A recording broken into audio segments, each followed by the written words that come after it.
안녕하세요. 다정한 남걱정 다락방TV입니다. 오늘도 저의 다락을 찾아주셔서 감사드리고요. 사연 시작해보도록 하겠습니다. 지난 명절에 정말 어이가 없는 일이 있어 계속 제 머릿속에 맴돌아 이렇게 사연 보내요. 제가 보기엔 너무너무 이상하고 기분이 나쁜데 다들 어떻게 생각하시는지 궁금합니다. 우선 저는 결혼한 지 얼마 안 된 새댁입니다. 이번이 결혼하고 맞는 두 번째 명절이었어요. 지난 첫 명절은 정말 결혼식으로 올린 지 얼마 안 됐을 때라 그냥 양가 왔다 갔다 하다 보니 지나가 버렸고, 이번 명절이 제대로 보내 첫 명절이었습니다. 새댁이라서 명절에 입을 한복도 준비해두고 시댁에서 하루 자고 올 거라서 가방도 싸두고 그렇게 시댁으로 가게 되었어요. 이번에는 갔더니 어른들이 시댁에 많이 오셨더라고요. 평소에는 이렇게 안 모이시는데 집에 세 사람 들어왔으니 인사도 하고 정도 붙이려고 오셨대요. 고모님, 고모부님, 사촌 형제들 이렇게 와 계셨어요.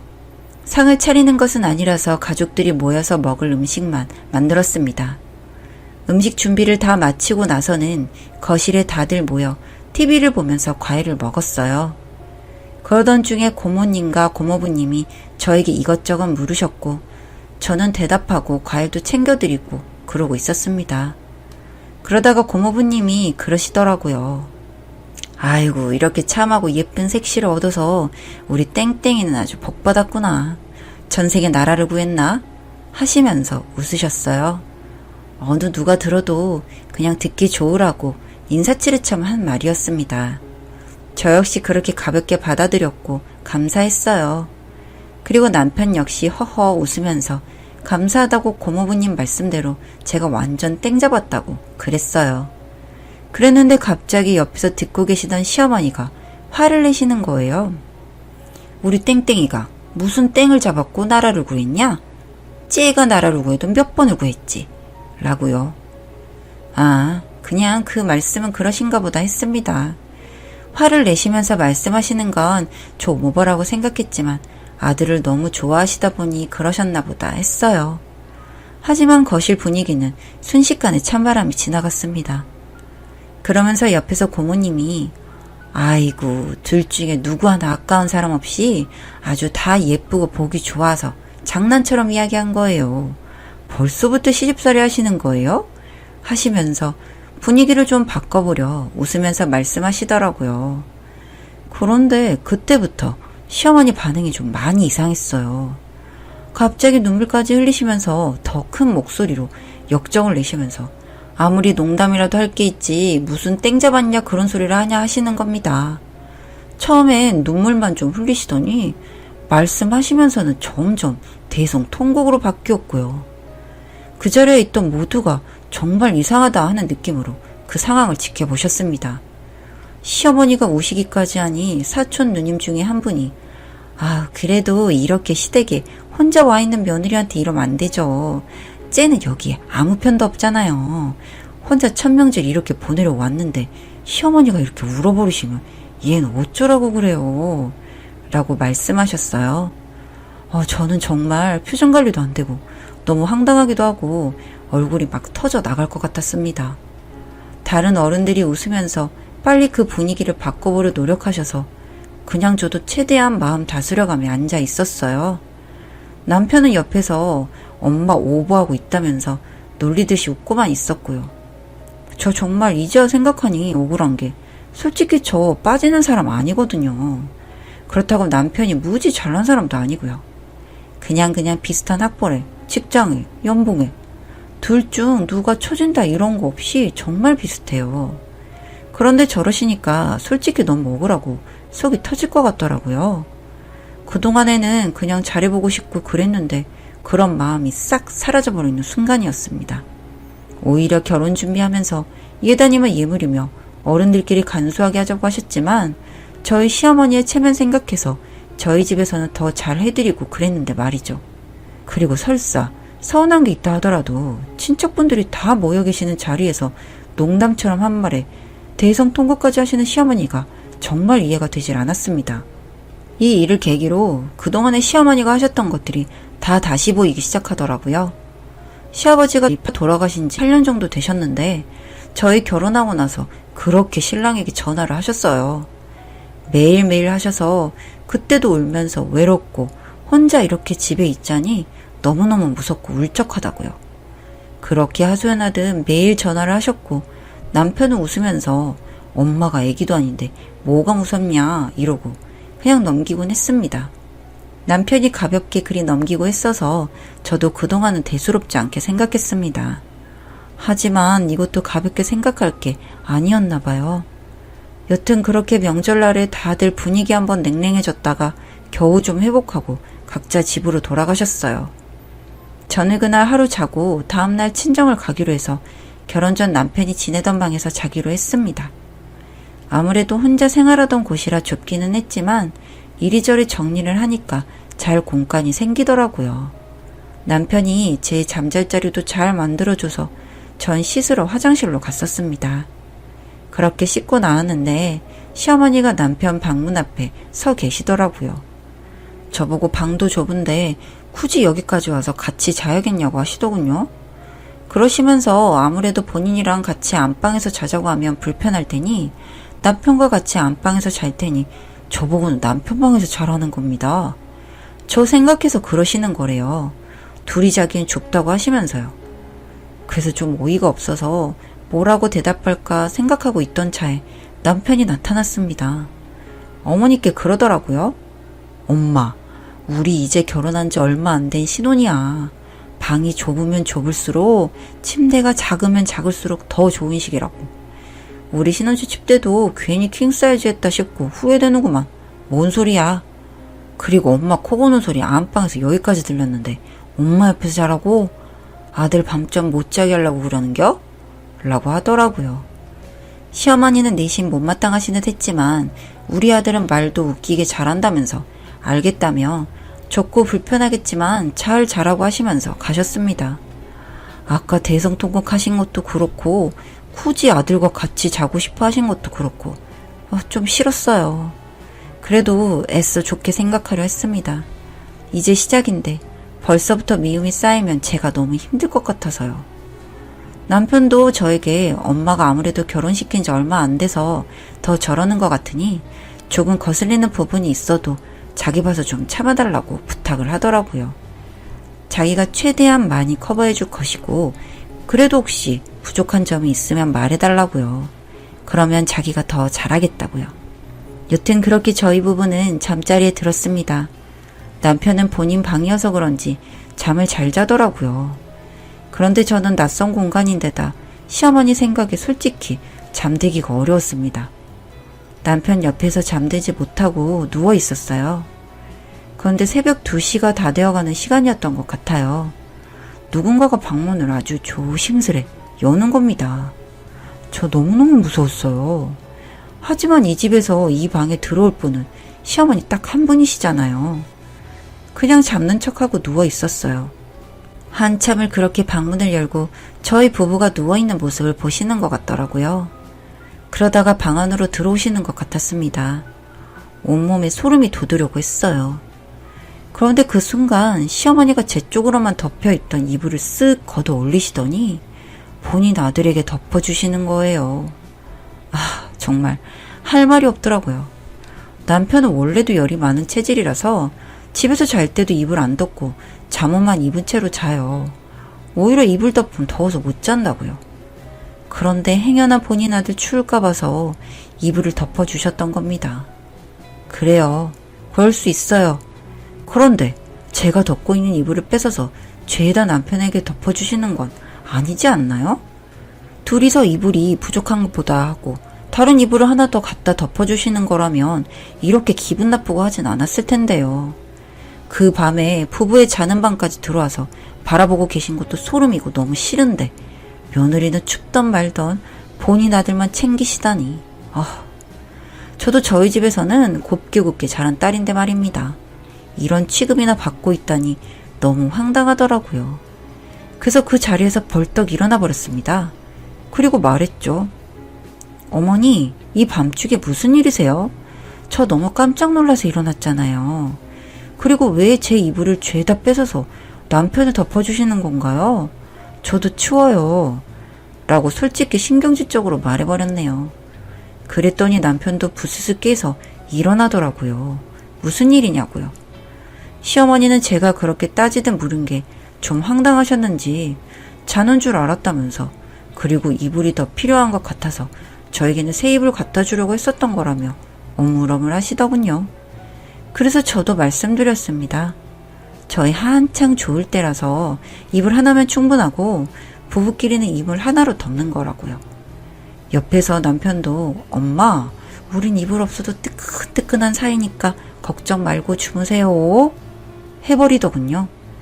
민망하고 기분 나쁘셨는지 시어머니는 나가셨습니다. 남편은 저에게 잘했다고 한 번 먹였다고 하며 웃더라고요.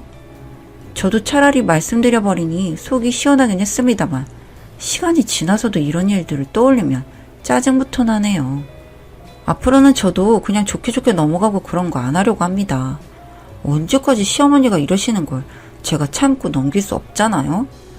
대부분의 아들 키워서 장가 보내신 시어머니들은 다 이러신가요? 결혼생활 오래 하신 분들은 다 이런 과정을 겪고 그걸 이겨내신 분들인 건가요? 결혼한 지 얼마 안 돼서 벌써 회의감이 듭니다. 안녕하세요. 다정한 남각정 다락방TV입니다. 오늘도 저의 다락을 찾아주셔서 감사드리고요. 사연 시작해보도록 하겠습니다. 결혼한 지 3년차 되는 여자예요. 저는 정말 이해 안 되는 시어머니가 계십니다. 우선 이야기하기 전에 기본적인 사항부터 간단하게 적어보려고요. 남편은 집안의 둘째이자 막내입니다. 위로는 형님이 한 분 계시고요. 결혼하셨어요. 가족 구성원들은 다 좋은 분들이셨어요. 딱 한 분, 시어머니만 빼고요. 시어머니는 뭐랄까요? 그냥 어느 누가 봐도 이분은 약간 푼숫기가 있구나 하는 생각이 드는 분입니다. 본인이 하고 싶은 말이 있으면 그냥 아무 거리낄 게 없어요. 그냥 본인이 하고 싶은 말 바로 하십니다. 그런 것 때문에 한 번씩 다들 민망하고 얼굴 붉게할 일도 생기고 그렇습니다. 한 가지 일화를 말해보자면 저희 결혼하려고 상견례 했을 때 이야기인데요. 일식 코스집에서 상견례를 했었어요. 그런데 그곳이 서빙을 여자분들이 와서 무릎을 꿇고 서빙을 해주시는 곳이었습니다. 그분들이 들어오실 때마다 아이고 그렇게 맨날 무릎을 꿇으니 곧 도가니 나가겠네요. 하하하하. 네, 이런 말을 개그라고 하시는 건지 모르겠지만 그걸 직접 듣는 사람도 그걸 옆에서 보는 사람도 참 그렇지 않나요? 게다가 코스 요리다 보니 그렇게 몇 번을 오시는데 그때마다 그 소리를 하시니까 시아버지가 듣다 못 참으시고는 그만 좀 하라고 면박을 주시더라고요. 그런데 면박을 줘도 잘 못 알아들으시는 건지 그러는 척 하시는 건지 꾸준히 본인의 푼숫기를 내보이시더라고요. 그래서 저희 부모님이 상견례 후에 걱정을 많이 하셨어요. 그나마 시아버님이 점잖고 좋으신 분 같아서 그냥 결혼 진행했고요. 그런데 이런 저희 시어머니가 지금 하시는 일이 뭔 줄 아시나요? 찜질방을 하십니다. 찜질방을 하는 게 어떻게 보면 무슨 문제야? 하실 수 있어요. 찜질방이 대형 찜질방은 아니고 동네에서 하는 적당한 크기다 보니까 그 동네 사랑방 같은 곳이거든요. 동네 사람들이 많이 이용하다 보니까 남의 말하기 좋아하는 저희 시어머니께는 참 푼숫기에 불을 붙여주는 직업인 거죠. 시아버님은 이 찜질방을 그만 닫고 싶어 하셨어요. 결혼 전부터 그러셔서 저는 많이 힘드신 게 아닌데 돈도 잘 버신다면서 왜 그만하시려는 거냐고 남편에게 물었던 적이 있는데 이젠 왜 그러는지 너무 잘 알겠더라고요. 결혼한 지 이제 3년 차인데 이곳에서 일어나는 일들로 인해서 가족들이 고통을 받아요. 왜냐고요? 저희 시어머니 때문이죠. 여기서 아주머니들이 하는 이야기나 이런 걸 다 듣고 계시다가는 이 말 저 말 옮기다가 결국에는 걸려서 된통 당하시고 찜질방에 불을 질러버리겠다고 어떤 분이 오셔서 난리를 치고 가서 저랑 남편까지 호출돼서 가서 말리고 난리였어요. 누구네가 바람을 피운다더라. 이 말을 들음 시어머니는 바로 그 누구네 배우자에게 말을 해버립니다. 그 말을 하고 싶어서 입이 근질거리시나 봐요. 사실 이런 장사를 하려면 입이 무거워야 하는 거잖아요. 그래야 문제가 안 생기는데 시어머니는 워낙 남이 말하는 걸 좋아하시니까 분란이 끊이질 않는 겁니다. 그리고 찜질방에 붙어있는 대중탕 같은 경우 탈의를 하기 때문에 전 직접 들은 적이 없지만 형님께 들은 말로는 그렇게 동네 아주머니들 몸매 평가를 하신대요. 누구누구는 배가 많이 나왔고 어디가 작고 어디는 처졌고 다리가 짧고 다리털이 많네 적네 그러시더래요. 누가 들어주는 사람도 없는데 혼자 신나서 그러신다는 거예요. 시아버지 같은 경우에는 이런 소리가 너무 싫어서 아예 이런 말 할 때는 밖에 나가버리시고 그냥 이런 말뿐만 아니라 시어머니가 무슨 말을 하면 가족들이 대부분 다 흘려들어요. 그냥 긴 시간 동안 시어머니의 가벼운 언행들 때문에 가족들이 그렇게 된 것 같더라고요. 그런데 사실 이런 문제도 며느리인 제 입장에선 그냥 안 그러셨으면 좋겠다 이 정도지 시어머니가 너무 싫고 다신 보기 싫다 이 정도의 문제는 아니었어요. 남편과 시아버지는 같이 오래 살다 보니까 이런 게 지긋지긋해져서 무지 싫어하셨지만 저는 겪어봐야 고작 몇 년이니까 그냥 그러신가 보다 하고 말았습니다. 그런데 한 번씩 곤란한 때가 있었어요. 시댁에서 찜질방을 하다 보니까 목욕이나 찜질을 여기 와서 공짜로 하라고 하십니다. 저는 원래도 더운 것을 싫어하고 대중탕을 안 가요. 그냥 낯선 사람들의 시선도 싫고 땀 뺀다고 해서 개운하고 그런 거 전 잘 모르겠어서요. 그런데도 꼭 한 번씩은 와서 찜질도 하고 식혜랑 계란도 까서 먹고 놀다 가라고 하세요. 하지만 매번 거절했습니다. 그런데 같이 일을 하던 분이 집안에 큰 문제가 생겨서 한 달간은 출근을 못 하신다는 거예요. 대중탕에서 일하던 분이 그렇게 못 나오신다고 하니까 그동안 일했던 정도 있고 해서 기다려 주시기로는 했는데 그 기간 동안 해줄 사람을 구해야 하는 게 그게 어려워진 거예요. 누가 와서 한 달이라고 그만두라고 하면 올 사람 당연히 구하기 쉽지 않겠죠. 그렇다고 남자를 여자탕에 보낼 수도 없고 해서 어쩔 수 없이 형님과 제가 며칠씩 돌아가면서 찜질방 일을 돕게 되었습니다. 안 해본 일이다 보니까 생각보다 힘들었어요. 특히나 마지막에 문 닫기 전에 여자탕 청소하는 게 너무너무 힘들었습니다. 형님도 많이 힘들어 하셨었어요. 그렇게 교대로 형님과 일을 하던 중에 형님이 그러시더라고요. 청소 다 마치고 나서 텅 빈 목욕탕에서 샤워하고 나오면 시원하고 좋더라고요. 그 말이 생각나서 저도 어느 날은 샤워를 해볼까 했습니다. 청소 열심히 해두고 시원한 물로 샤워도 하고 나오니까 정말 개운하고 좋더라고요. 뽀송뽀송하게 집으로 가서 바로 잘 수 있으니 그것도 좋고요. 힘들긴 했지만 작은 거에 기쁨 느껴가면서 제 나름 열심히 도와드렸습니다. 그렇게 한 달이 다 지나갔고 원래 계시던 아주버님이 돌아오셨어요. 그동안 고생 많았다면서 시아버지가 저희 식구 다 맛있는 거 사주시겠다고 몸보신 시켜준다며 장어를 사주신다는 거예요. 그래서 한자리에 다 모여서 맛있게 장어구이를 먹었습니다. 한창 먹고 있는데 장어 꼬리를 시어머님이 남편과 아주버님께 주시더니 또 푼수처럼 니들은 꼬리 먹고 힘쌀 때가 있으니까 특별히 준다. 네 아빠는 있어도 쓸 데가 없으니까 줄 필요도 없어. 니들은 보니까 많이 먹어야겠더라야. 이러시더라고요. 입이 이 말씀만으로도 시아버님, 남편, 아주버님, 저 형님까지 민망하기도 하고 좀 그랬어요. 시아버지가 다른 이야기로 화제를 바꾸셨고 저희는 그 이야기를 들으면서 맛있게 장어를 먹었습니다. 그런데 갑자기 시어머니가 본인의 이야기를 다들 들어주지 않아서 화가 났는지 아니면 주목받고 싶으셨는지 큰 소리로 말씀을 또 시작하셨죠. 우리 첫째 아들은 와이프 가슴이 워낙에 커서 행복하겠더라 라고 하셨습니다. 헉 싶어서 다들 시어머니를 바라봤어요. 그랬더니 신나서 이야기를 하시더군요. 내가 가게 정리할 때 갔더니 둘 다 샤워를 하고 그러길래 살짝 봤다. 뭐 다 달릴 거 달고 사는데 그렇게 그동안은 찜질방에 와서 땀도 빼고 목욕도 하라는데 안 하더니 대단한 걸 갖고 있어서 그랬나 봐. 우리 아들이 요거에 반했는갑제. 장어 꼬리 많이 먹고 오늘도 화이팅이요. 이 말이 끝나자마자 형님이 시어머니에게 소리를 지르시더라고요. 지금 어머니 무슨 소리 하시는 거냐고요.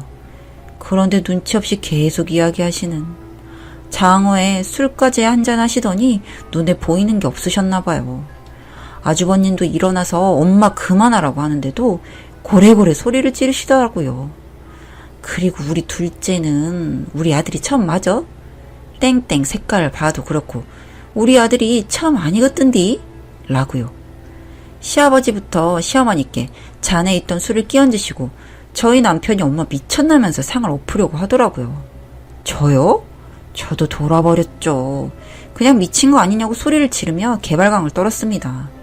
세상 참 치욕스럽고 돌아버리겠더라고요. 제가 너무 화가 나서 어찌할 줄을 모르니까 남편이 제 손을 잡고 집에 가자고 하더라고요. 상 위에 있던 국그릇을 제가 방바닥으로 던져버리고 상 위에 있는 모든 것들을 쓸어버렸네요. 다시는 안 볼 작정으로 했네요. 저런 소리라는 시어머니라는 인간을 제가 다시 봐야 할 이유는 없는 거잖아요. 보이는 것마다 다 던져버리고 난리를 치니까 시어머니라는 여자가 방으로 도망을 가네요. 방으로 가서 문 열라면서 소리 지르고 옆에 있던 큰 화분을 문으로 던져서 문이 찌그러지고 아주 개판이었습니다. 그러다가 남편이 저를 말리고 힘으로 가자고 잡아 끌어서 어쩔 수 없이 집으로 오게 되었고 집에 와서 한참을 울고 남편에게도 난리를 쳤네요. 그냥 이혼하자고요. 내가 시어머니란 여자 때문에 저런 소리를 듣고 이 결혼 생활을 하겠냐고. 푼수 같은 여자라고 생각은 했지만 내가 왜 저런 더러운 소리까지 들어야 하냐고 해버렸네요. 왜 남편이 빌어하는지는 모르겠지만 여튼 남편이 내내 저에게 무릎을 꿇고 빌었습니다. 그렇게 폭풍 같은 그날 밤이 지나갔고요. 시아버지가 그날 시어머니에게 이혼하자고 하셨다고 들었습니다.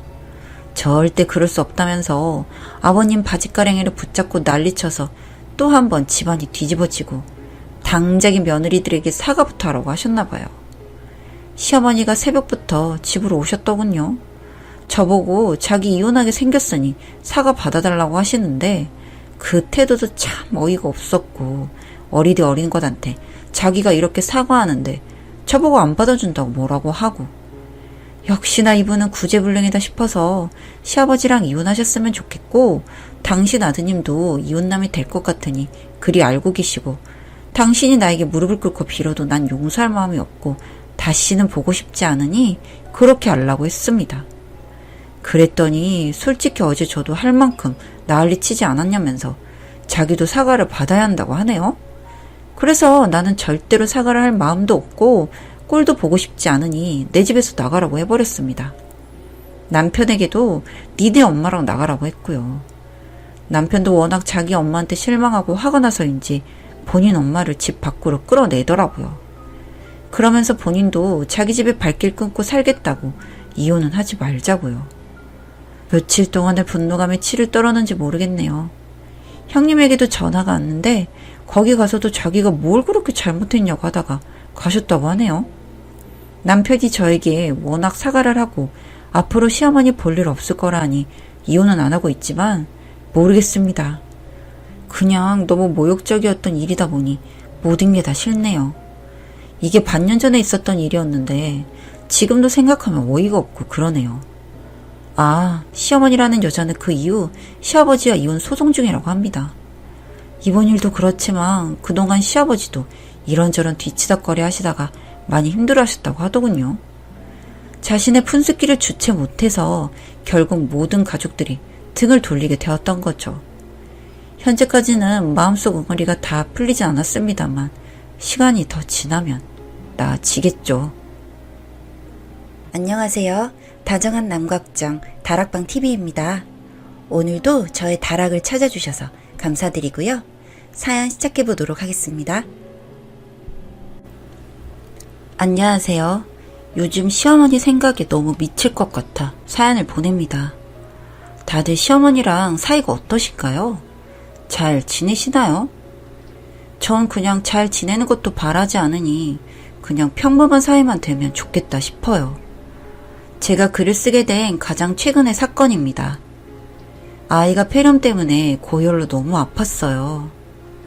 병원에서 입원하라는 통보를 받고 부랴부랴 준비해서 입원을 시켰습니다. 그렇게 입원 수속 겨우 밟고 있을 때쯤 시어머니가 전화를 하셨더라고요. 그래서 전화를 받았습니다. 그런데 받자마자 시어머니 하시는 말씀. 넌 애가 입원을 했는데 전화도 안 하고 대체 뭐 하는 짓이니? 그리고 네 딸은 누굴 닮아서 그렇게 매번 아프냐? 라고 하시곤 전화를 뚝 끊으시더라고요. 그래서 그런가 보다 했습니다. 그런데 저 아기 폐렴으로 입원 생활을 하면 보호자인 저 역시 병원 생활을 하게 되잖아요. 얼마 안 돼서 전화를 다시 하셨더라고요, 시어머님이. 오늘 김장하라고 연락했는데 왜 입원을 하고 난리니? 애 거기 있으니까 넌 잠깐 나와서 김장 좀 먹어 들어가라. 이러시길래 어머니, 보호자가 꼭 같이 있어야 해요. 아직 땡땡이 어린데 어떻게 병원에 혼자 둬요. 못 갈 것 같아요. 죄송해요. 라고 말씀드렸습니다. 그랬더니 대뜸 하여간 아주 비싸디 비싼 며느리년이구나 진짜. 딱 이렇게 말씀을 하시곤 전화를 끊으시더군요. 아, 정말 애 아픈 것도 속이 상해 죽겠는데 어떻게 손주 아픈 것보다 김장이 우선이 될 수 있나요? 그리고 신혼 때부터 저희 시어머니는 저희 집에 연락도 없이 아무 예고도 없이 오셔서 집에 앉아 계세요. 울 첫째 딸 태어나기 전 그때도 6시 반쯤에 여지없이 오시곤 했습니다. 저 6시 퇴근인데 와서 샤워하고 옷 갈아입고 나오면 딱 거실에 계셨죠. 하루 이틀도 아니고 정말 너무 소름이 돋았어요. 그리고 나서는 저희 집 냉장고를 뒤지십니다. 저나 남편이나 과일을 되게 좋아해서 종류별로 조금씩 많이 사놓거든요. 그거 다 드시지도 않을 거면서 종류별로 다 들고 오셔서는 다 깎아서 한 입씩 드시고 가네요. 한 입씩요. 과일 놓는 접시, 과일 껍질 놓을 접시, 깎은 과일 담을 접시. 과일 하나 깎는데 접시 3개를 꺼내 오셔서는 TV 보면서 깎아 드시는데 과일 씨며 껍질이며 어디 접시에 온전히 앉아있는 게 없고 과일 집이나 바닥에 떨어지면 좀 찐득거리나요?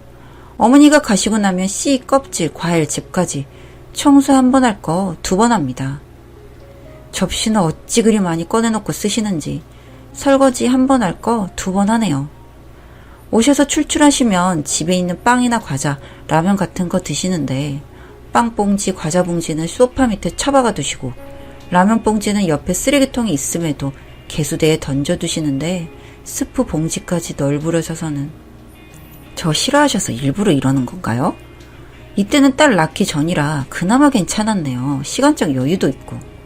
첫째 딸 임신하고 있을 때 남편은 10시쯤에 집에 오는데 먹고 싶은 거 있음 올 때 사오라고 자주 시켰었어요. 10시에 먹고 쓰레기 버리러 나가는 것도 아니고 치킨이나 족발 같은 건 박스가 커서 그냥 식탁에 올려두거든요. 쓰레기통에 넣긴 크니까. 그럼 다음날 어머니 오셔서는 임산부가 뭐 이런 음식을 먹냐부터 시작해서 시부모가 가까운데 멀쩡히 있는데 자기네들끼리 먹는다며 내 손주가 너 닮아서 싸가지 없을까봐 겁난다는 말까지 막말을 일삼으셨네요. 밤 10시에 족발 사왔다고 걸어서 30분 거리에 사시는 시부모님 안 부른 제가 정말 싸가지 없는 건가요? 또 첫째 딸 놓고는 아들 아니라며 병원에서 나가셔서는 그렇게 30분 거리 강조하시더니 멀다고 저 몸조리할 때 미역국 하나 끓여오시지도 않고 조리원도 저희 친정어머님이 보내주시더군요. 시어머니 돈으로 몸조리 하고 싶었던 것도 아니고 그냥 우리 며느리 나중에 몸 안 아프려면 조리원 가야지 하고 많이도 아니고 용돈 조금 바란 제가 욕심 많은 며느리인가요? 형님 애 낳고서는 아들이라고 신발이며 옷까지들 백화점 가서 사다가 바치시더니 저 딸 낳고는 옷은 무슨 아들인 줄 알고 열심히 뜨신 모자 하나가 끝이네요. 저 정말 서러워요. 친정어머니가 애 옷 사입히라고 출산기념으로 100만원 보태주신 걸로 여러 가지 샀어요. 애 복숭아 알레르기 있는데 복숭아 껍질 지어준 거 말고도 어머니 화장하시고 딸 만지고 뽀뽀하시고 어머님이 밥 먹고 립스틱 다시 바르신다고 바르고 바닥에 둔 거 우리 딸이 보고 관심 있어 하니까 어려도 여자는 여자라며 그 어린애한테 립스틱 발라주고 립스틱 빨개 지워주는데 저 미친듯이 소리치면서 바로 뺐고 립스틱 어머님한테 던졌어요.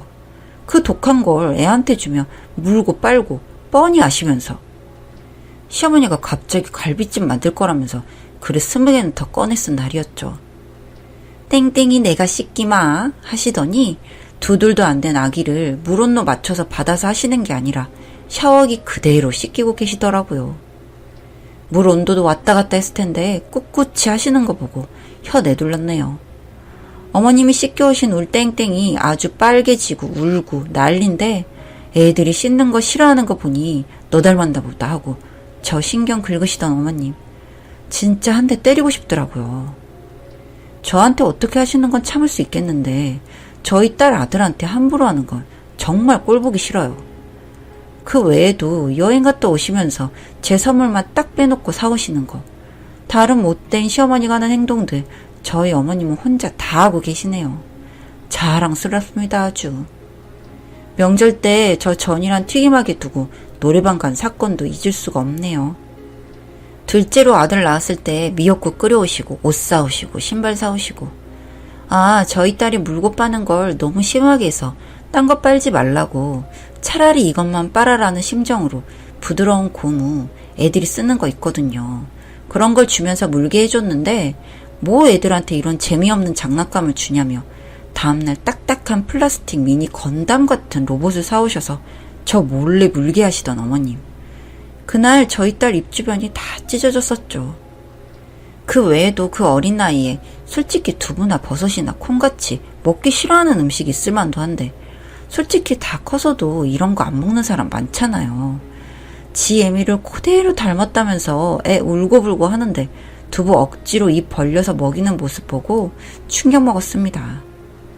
물고 빠는 고무 장난감 대신에 버섯 지어주라며 버섯은 부드러우니 일석이조 아니냐며 버섯 지어주려던 어머님, 그래도 제가 다 막았습니다.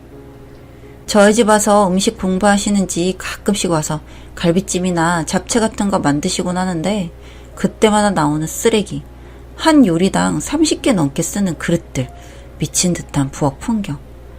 아마도 문을 열어주지 말아라, 비번을 바꿔라, 그럼 되지 않나 생각하실 거예요. 저라고 그 짓 안 해봤겠습니까? 남편을 어찌나 들들들들들들 볶으셨는지 남편도 질릴 대로 질려서 알려드렸다고 해요. 뭐 정말 그랬는지는 알 수 없습니다. 남의 편이라서요. 남편한테 어머님 좀 그만두게 할 수 없냐며 닥달을 했더니 넌 네 시어머니한테 왜 그러냐며, 넌 나중에 우리 아들 며느리가 너한테 곧다구를 했으면 좋겠냐며 되려 몰아붙이던 남편. 같이 한 대 때릴 순 없나요? 어머니가 얼마나 하루 종일 심심하면 그러시겠냐고 이해할 수 없냐던 남편. 도가 지나치지 않냐고 몰아붙여도 넌 네가 나중에 그대로 당해야 정신 차릴 거라고 하대요. 그때부터 미련탱이 남편은 이 일에 전혀 저한테 도움이 되지 않을 거란 걸 깨달았죠. 심란한 하루입니다. 안녕히 계세요. 안녕하세요. 다정한 남각정 다락방TV입니다. 오늘도 저의 다락을 찾아주셔서 감사드리고요. 사연 시작해보도록 하겠습니다. 안녕하세요. 저는 아직 결혼은 안 한 여자입니다. 오빠는 결혼해서 저에게 새언니가 있어요. 전 새언니에겐 시누이가 되겠죠. 속상한 일이 있어 저희 새언니와 오빠 이야기를 해보고 싶어 이렇게 사연을 보내게 되었습니다. 저희 오빠와 새언니는 연애기간이 길었습니다. 대학교 때부터 만나서 10년여간을 연애를 하다가 결혼에 꼴이 난 케이스입니다. 오빠는 새언니를 참 많이 좋아했어요. 그래서 언니에게 올인했고 사귀는 동안에도 최선을 다해가면서 만났고 그 사이에 다른 여자에게 한눈 판 적 없이 그렇게 만났습니다. 그런데 저는 새언니의 비밀을 하나 알고 있어요. 새언니의 친구가 제가 알고 지내던 친구의 언니였거든요. 그래서 오빠 새언니의 연애기간의 에피소드를 몇 가지 들은 게 있습니다. 다른 문제야 연애하다 보면 있을 수 있는 일들이라 그런가 보다 했습니다만 한 여자만 바라보던 오빠와는 달리 새언니는 오빠와 연애하는 동안 양다리를 걸치면서 몇몇의 남자를 만났더라고요. 새언니의 친구가 그런 이야기를 제 친구에게 했고 그걸 저도 듣게 된 거였었어요. 하도 새언니가 이 남자 저 남자 꼬리치고 다닌다 하는 소리를 들어서 전 오빠가 언니와 계속 만나는 게 조금은 속이 상했습니다. 하지만 오빠도 전부 다 아는 것은 아닌 것 같았지만 몇 번 언니가 연애 기간 동안 바람 피우는 걸 알면서도 끝까지 만나더라고요. 그만큼 좋았나 봐요. 저도 중간에 딱 한 번 오빠에게 말한 적은 있었습니다. 오빠가 새언니가 다른 남자와 만나는 걸 알고 힘들어할 때 옆에서 다른 여자를 만나는 게 어떻겠냐. 이렇게 힘들게 하는데 왜 놓지를 못하느냐 했죠. 하지만 새언니뿐이라는 오빠의 말에 알겠다고 했습니다. 제가 오빠의 연애까지 관여할 건 아니었으니까요. 여튼 그렇게 결국은 돌아 새언니는 오빠에게 정착을 하더라고요. 그렇게 첫째 아기도 낳았고 이번에 둘째도 출산했어요. 결혼하고 나서도 자잘하게 분란을 일으키던 새언니였지만 가장 크게 문제가 되었던 건 첫째 아기를 낳고였습니다. 저희 엄마가 첫 아들을 낳은 언니에게 조리하라고 100만 원 주었고 저도 직장에 다니다 보니 언니에게 50만 원을 줬습니다. 다른 집들은 어떻게 하는지 잘 몰랐어요. 저희 엄마도 첫 며느리가 손주를 낳은 거였고 엄마 주변 친구들은 다 이 정도 한다고 해서 저희는 나름 잘했다고 생각했었습니다. 그런데 어느 날 엄마가 집에서 혼자 울고 계신 거예요. 그래서 무슨 일이냐고 물었더니 조리하라고 준 돈 100만 원이 너무 적다면서 오빠가 와서 엄마에게 화내고 윽박질렀나 보더라고요. 엄마도 화가 나서 말은 했지만 그래도 너무 속이 상하셨는지 그렇게 울고 계신 거였습니다. 그런 모습을 보니 너무 속상했어요. 조리하라고 100만 원이 적은 돈이라니요? 네, 적은 돈이라고 합시다. 하지만 여기서 끝이 아니에요. 새언니가 조리원에서 나와서 저희 집에서 조리를 하겠다고 한 상태다 보니 엄마는 집으로 오면 먹을 거나 이런 거 신경 써주면 되겠다 했었거든요. 엄마는 첫째 조카 볼 때 정말 밤잠 못 자고 새언니 조리해주고 그랬어요. 다른 며느리들은 대부분 불편하다고 시댁 안 가고 친정으로 간다는데 새언니는 시댁으로 간다고 하니 저는 솔직히 조금 의아했지만 그런가 보다 했는데 그렇게 본인 조리하면서도 오빠도 새언니도 저희 엄마에게 수고비조차 주지 않았습니다. 그런데 100만 원이 적다고 했더니 참 너무하다 싶더라고요. 몸조리할 때 새언니 몸에 좋은 거 다 사서 먹이고 음식 하나하나 맵지 않게 짜지 않게 그리고 매번 새 반찬에 국 끓여서 언니 주고 애기는 애기대로 엄마가 다 돌봤어요. 밤에도 잠 못 자면 힘들다고 저희 엄마가 밤잠 못 자고 조카 봐주고 오빠는 퇴근해서 오면 또 밥 챙기고 오빠 새언니 빨래에 아기 빨래까지 정말 힘들게 해줬는데도 수고비는커녕 준 돈이 적다고 하다니 속이 너무 상했지만 저까지 나서서 집에 분란 일으키고 싶지 않았고 시두이 짓 한다고 할까 봐서 참았습니다. 엄마도 그냥 참으라고 하셨고요. 그렇게 얼추 첫째 조카를 키워서 어린이집에 보내게 되니 새언니가 또 둘째를 임신했고 출산을 한 거예요. 그래서 이번에는 조리 비용을 200만 원 주면서 이번에는 친정에 가서 조리를 하면 어떻겠냐고 했어요. 사실 첫째 조카 조리 끝내고 오빠랑 새언니가 자기 집으로 가는 날까지 저희 엄마에게 수고비는커녕 고맙다는 말도 안 하고 갔었거든요. 그래서 저도 엄마에게 둘째 조카가 생겼다고 했을 때부터 이번에는 친정에 가서 언니가 조리하는 게 더 낫지 않겠냐고 했습니다. 이제 저희 엄마도 첫째 조카 돌볼 때보다 나이가 더 드셨기 때문에 제가 봐도 엄마가 또 하는 건 아니라고 생각을 했어요. 그리고 엄마도 그렇게 하겠다고 하셨고요. 그랬더니 새언니가 너무 서운하다고 하면서 굳이 자기는 시댁에서 조리를 하고 싶다고 하는 거예요. 그러면서 막 눈물을 흘리면서 그러는 겁니다. 왜 첫째는 해주시고 둘째는 안 해주시려고 하냐면서요. 너무너무 서운하다고 엉엉 울기 시작하니 저희 엄마가 또 마음이 약해지신 겁니다. 그래서 또 둘째 조리까지 맡게 되셨어요. 첫째 조카가 아무리 어린이집을 간다고 해도 오후 4시면 하원 시간입니다. 그럼 데리러 가야 하거든요. 첫째 조카 어린이집 데려다주고 데리러 가고 중간중간 빨래하고 새언니 먹을 거 챙기고 반찬하고 아기 돌보고 저희 엄마 정신없이 그렇게 며칠을 보내셨습니다. 새언니밖에 모르는 인간인지 뭔지 오빠라는 놈은 퇴근하고 집에 와서 반찬이 싱겁다면서 투정이 나고 뭐 하나 도와주지도 않고 너무 짜증나더군요. 참고 참았습니다. 그런데 제 속을 뒤집는 일이 생겼네요. 주말이어서 저는 집에서 쉬는 날이었습니다. 엄마가 새언니 끓여줄 미역국에 넣을 소고기가 다 떨어졌다면서 사러 가려는데 같이 가자고 하시는 겁니다. 평소 같았으면 엄마랑 장 보러 가는 거 좋아해서 같이 가는데 이날은 몹살 기운이 있어서 같이 못 가겠는 거예요. 그래서 엄마 혼자 가셨어요. 그런데 새언니는 저까지 나간 줄 알았나 봐요. 전 방에서 누워있는데 저희 엄마가 나가자마자 거실로 나와서 전화를 하는 건지 통화하는 소리가 들리는 거예요. 그래서 그런가 보다 했습니다. 그런데 통화 내용이 아주 가관인 겁니다. 자기 친구인지 누구인지 모르겠지만 정말 황당한 이야기를 하더라고요.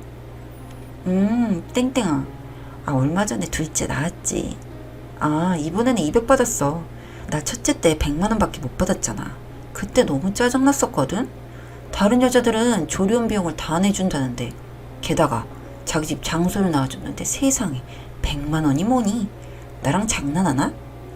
그래서 남편한테 지랄 좀 했지. 그래도 조리원비가 300이었는데 쪼잔하게 100 더 줬네. 짜증. 이러더군요. 진짜 미쳤구나 했습니다. 그런데 듣다 보니 아주 끝이 없더라고요. 시댁에서 조리하는 거 뭐 나라고 안 불편하니? 근데 내가 왜 우리 친정엄마한테 조리를 해달라 하냐? 이럴 때 시엄마 부려먹어야지. 안 그래? 해주는 것도 없는데 손주를 둘이나 낳아줬음 당연히 해줘야 되는 거 아니니? 난 절대 우리 엄마 힘들게 안 해. 부려먹으려면 시엄마 부려먹어야 제맛이지. 나 이제 앞으로도 애들은 시엄마한테 맡길 거야. 첫째도 그랬고 둘째도 그럴 거임.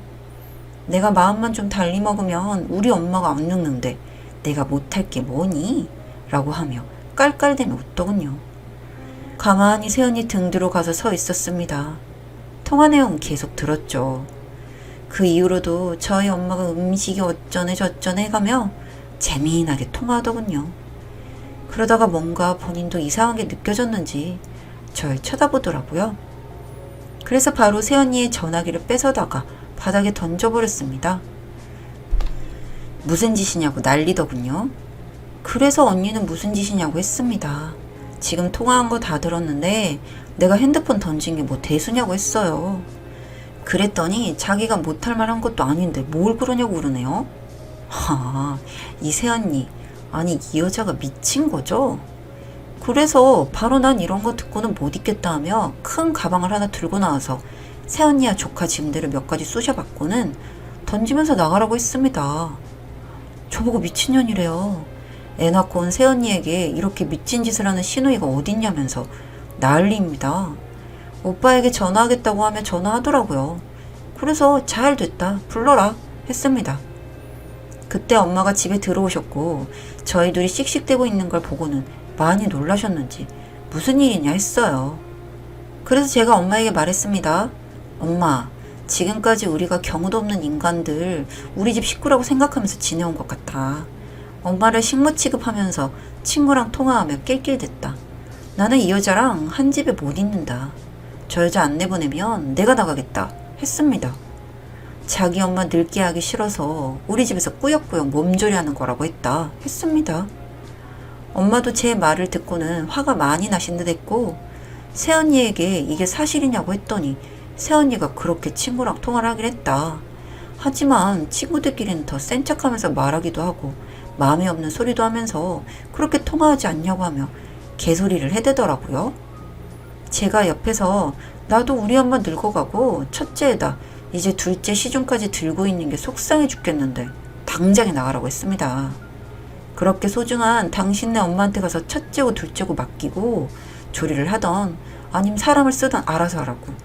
이제 절대 우리 엄마는 안 된다고 하고 내보냈네요. 엄마도 절 말리진 않으시더군요. 새언니는 저에게 욕을 퍼부으면서 둘째 조카를 안고 나갔습니다. 그렇게 새언니가 나가고 전 엄마를 안아줬어요. 엄마가 어느 순간 보니 울고 계시더라고요. 저 역시 눈물이 났고요. 속이 너무 상해서 저도 이렇게 퍼붓기는 했습니다만 저희 엄마 상처받는 거 생각하며 좀 참을 걸 그랬나 싶기도 했네요. 그렇게 두어 시간이 흐르자 오빠가 집으로 왔습니다. 그리고는 제 뺨을 때리더라고요. 감히 애기 낳고 온 지 얼마 안 된 새언니와 둘째 조카를 내보냈다면서 절 때렸습니다. 옆에서 보고 계시던 엄마는 오빠 뺨을 쳤습니다. 엄마가 네 와이프가 날 식모처럼 생각해서 여동생이 그걸 듣다가 화가 나서 저지른 일인데도 와이프만 감싸고 돌고 여동생을 때리나며 소리를 지르셨습니다. 오빠는 정신이란 게 있는 인간인지 뭔지 그래도 어떻게 애 낳고 온 여자를 내보냈냐면서 이제 겨우 태어난 지 3달밖에 안 된 손주까지 내보내고 어쩜 이렇게 독하고 나쁘냐면서 난리 발광을 해대더군요. 엄마도 화가 나셔서 이제 앞으로 서로 얼굴 보지 말고 너는 너대로 네 와이프 아이들 키우면서 살고 나는 나대로 이렇게 살 테니 앞으로 영 끊고 살자고 하셨습니다. 그 말을 듣더니 오빠도 그럼 뭐 자기가 아쉬울 줄 아냐면서 손주도 앞으로 절대 보여주지 않을 거라며 소리 지르고 나가버렸네요. 솔직히 저런 인간을 이제까지 오빠라고 생각하며 살아온 제 자신이 너무 싫고 엄마가 너무 불쌍합니다. 제가 저희 엄마를 저런 식으로 말하는 새언니를 그냥 두고 봤어야 하는 게 맞는 건가요? 엄마 힘드니까 잘해드리라고 오빠한테 한번 말했던 적이 있습니다. 그랬더니 오빠는 그러더군요. 손주를 매일 볼 수 있는 기쁨을 드렸는데 뭐가 힘드냐고요. 지금 심정으로는 새언니밖에 모르는 오빠와 육아와 본인 목조리로 저희 엄마를 힘들게 하던 새언니를 다시는 안 보고 살 수 있다고 생각하니 속이 후련합니다. 하지만 엄마가 걱정이네요. 저랑은 또 다르시겠죠. 이런 엄마를 보면 또 제가 잘못한 건가 하는 생각도 듭니다. 보시기에 제가 너무 오버한 걸까요?